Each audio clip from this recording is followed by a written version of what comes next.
If you want to be an anomaly, you have to act like one. Like people want all these special things to happen, but then they're acting like everybody else. It's just an incredible time. And I think the way people look at the world right now, because it's such an incredible time, is actually the quickest tell to who they are. If you think it sucks or it's bad, you have losing pessimistic DNA. And if you think it's awesome and phenomenal, you have optimistic winning DNA. My lack of interest in complaining is so high. And when I watch what people complain about, it breaks my heart because they completely lack perspective. And I genuinely believe my happiness and optimism comes from my perspective. There's so many people that are talking about how big of an entrepreneur they're gonna be and how much they're gonna achieve, and they don't work on weekends. You know, I worked every Saturday of my 20s.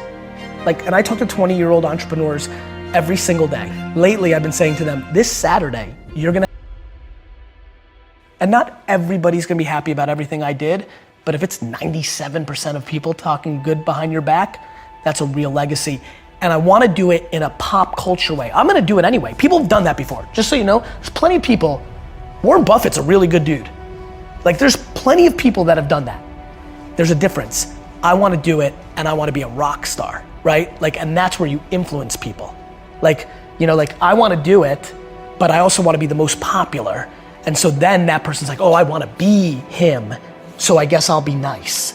I wanna literally take people who have DNA that's kind of nice and make them more nice because they think that's how I became big. So I basically wanna trick the business world into becoming kinder. I'm careful to not give advice that I know is uniquely something that I was gifted with. How do I tell you that, oh, here's how it actually works, and it almost started happening, it didn't happen. I actually get goosebumps, real heavy goosebumps when I hear something that I know feels right. What's the advice there? Hey, Johnny, start getting goosebumps. There's certain things that I can't talk about because I know they're not practical. They're intuitive to me. There's a lot of push towards being a workaholic, and hard work is a learned behavior. I see it in my team. There's people that come into I've seen it in the thousands of employees I've had, which is the closer they are to the sun, the harder they work. And I'm like, aha. And so I definitely feel like I learned hard work by watching my parents. And so it's why I talk so much about hustle. I watch people give advice completely predicated on natural talent and DNA, and I'm like, look, I get it, I can throw a football every day for 9 hours a day. I'm just not physically built to be competitive at the highest levels.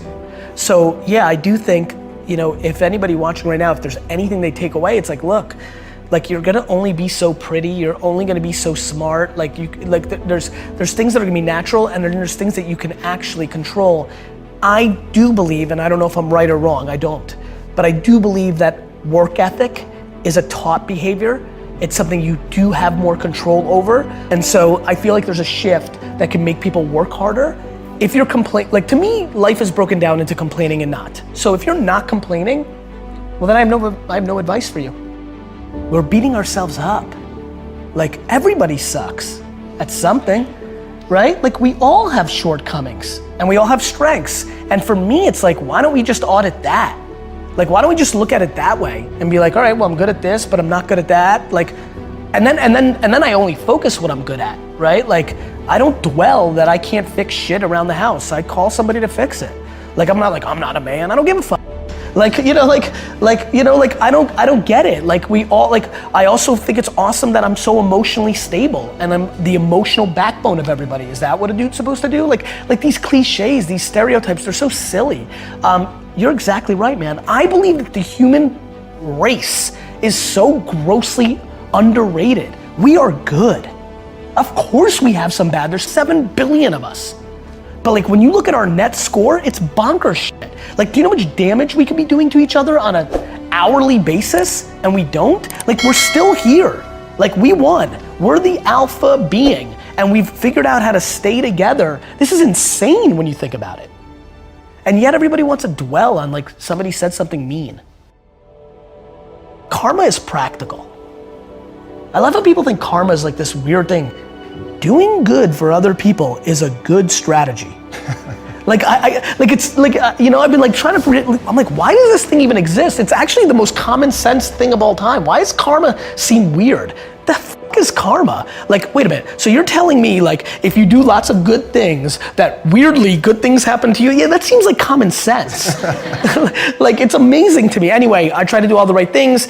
We started rolling. There seemed to be an opportunity for somebody to sit above our current head of HR, and so we decided there was that opportunity, but I could not call her the head of HR. I did not want the world to think of that's what we were doing, and I wanted her to sit at the pedestal as the most important person in the company besides me, more than the CFO, more than the COO, which got you into chief, right? And then, you know, heart just seemed right. Like, it just seemed like a nice word, you know. So you know, it didn't have like, you know, if she was chief emotion officer, then she'd be CEO, and that'd be weird, you know, like so it just fit. And have you seen other companies pick this up? We've seen companies like NASA and other big companies reach out to us, and they're like auditing us. Wow. I have a feeling that it could happen. Yeah, I feel it could happen. That would be a great legacy. I want to do the following. I'm fascinated by the same thing that attracts so many of millions of people to people that are selling bullshit. Those same people are attracted to me. And what I want to do is suffocate out all those other people and become the alpha of that entire world of people that are hoping and are desperate to look at me. And what I want to do is inspire 2 14-year-old girls in Kansas City right now to build $1 billion company on having a bunch of employees hugging each other in the halls. I think that Steve Jobs came along, became an icon, but the sad part of that narrative was he did not treat his employees well.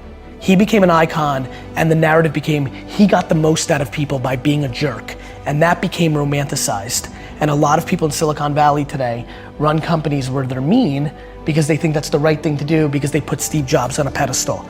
I want my pedestal moment. I want to become that big, and what I want to come from that is that kids that aren't even born today think that they can build a $5 billion company and be a great guy or great gal. I want to build the biggest building in town ever by just building the biggest building in town, while I think most people try to tear down everybody else's building. So I think positivity and good is practical advice to building an empire, and I want to be the poster child of the person that built the biggest, baddest empire and did it by being a good dude along the way.